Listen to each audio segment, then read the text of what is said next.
Hello, good evening everyone. I am Hemant Kumar and welcome on my channel ACMA Hemant Kumar. Those who are watching my channel, I want to tell you I am a cost accountant and working as a cost accountant in a manufacturing industry. So let's start today's blog. आज का जो blog है वो practical training को लेके है.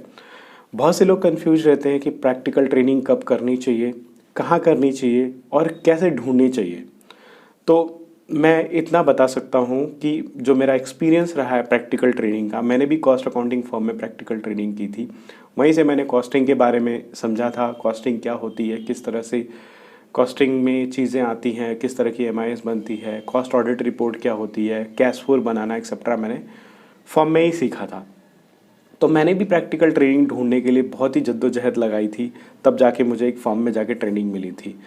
उस time 2008 में ही ये सिनेरियो आया था कि आपको एग्ज़ाम देने के लिए एटलीस्ट 6 मंथ की प्रैक्टिकल ट्रेनिंग कवर होनी बहुत ज़रूरी है, तभी आप फाइनल का एग्ज़ाम कर पाओगे. बट 2008 में आया था. मैं उस समय सीएमए के बारे में नहीं जानता था, ना ही मैं सीएमए परस्यू कर रहा था.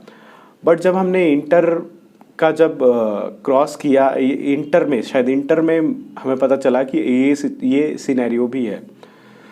पर उस टाइम भी मैंने वो प्रैक्टिकल ट्रेनिंग नहीं ज्वाइन की थी. मैंने ज्वाइन किया प्रैक्टिकल ट्रेनिंग अपने इंटर के फर्स्ट ग्रुप क्वालिफाई होने के बाद. तो मैंने फर्स्ट ग्रुप क्वालिफाई होने के बाद इंटर की कॉस्टिंग फर्म में मैंने प्रैक्टिकल ट्रेनिंग स्टार्ट की थी. तो प्रैक्टिकल ट्रेनिंग का अगर मैं बात करूं तो those student who enrolled yourself after 2008 they have to complete 3 years of practical training, but for giving the final examination they have to complete at least 6 month का उनको एक्सपीरियंस होना चाहिए. तो सबसे पहले तो मैं ये बता दूं कि प्रैक्टिकल ट्रेनिंग कहाँ करनी चाहिए. आप प्रैक्टिकल ट्रेनिंग कहीं भी कर सकते हो. कंपनी का टर्नओवर 1 करोड़ से ऊपर होना चाहिए, ठीक है, और कंपनी एक्ट में रजिस्टर्ड होनी चाहिए. सिंपल. आप वहाँ पे प्रैक्टिकल ट्रेनिंग आप कर सकते हो और वो सारा एग्जामिशन आप दिखा सकते हो. अगर आप पहले से जॉब कर रहे हो किसी ऐसी कंपनी में तो आप अपना जॉब एक्सपीरियंस का लेटर भी इस शूट को सबमिट करके प्रैक्टिकल ट्रेनिंग का एग्जामिशन ले सकते हो.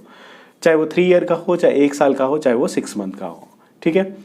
आप कहीं भी कर सकते हो, इवन चार्टर्ड फर्म में भी कर सकते हो और कंपनी सेक्रेटरी फर्म में भी कर सकते हो. बट उसमें एक कंडीशन ये है कि आपका जो वर्किंग एरिया जो होना चाहिए वो प्योरली जो ट्रेनिंग में मेंशन है, यानी कॉस्टिंग का, आपका टैक्सेशन का एक्सपर्ट होना चाहिए, और जो भी इस टाइम जीएसटी है तो जीएसटी में भी, और इंटरनल ऑडिट एक्सेट्रा होनी चाहिए, तो वो आपका वैलिड माना जाएगा.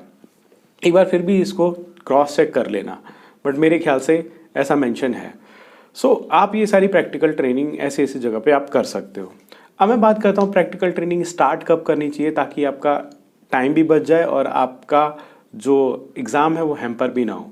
तो मेरे ख्याल से कि जब आप इंटर का 1-2 ग्रुप दे लेते हैं या दोनों ग्रुप दे के क्वालिफाई हो जाते तब करना चाहिए, या आप इंटर का एक ग्रुप दे के या दूसरा ग्रुप दे के अगर आप फ्री हो गए हों तो आपको उस टाइम ज्वाइन कर लेना चाहिए. एटलीस्ट 6 मंथ की तो करनी है, तो 6 मंथ के लिए तो आपको कर ही लेना चाहिए, क्योंकि उस टाइम हम रिजल्ट का वेट करते हैं, फिर हम प्रिपरेशन करते हैं सेकंड ग्रुप की, और जिनका सेकंड ग्रुप की जिन्होंने फर्स्ट ग्रुप दिया हो, जिन्होंने दोनों ग्रुप दिया हो, वो वेट करता है अपने रिजल्ट के फाइनल एग्जामिनेशन के लिए.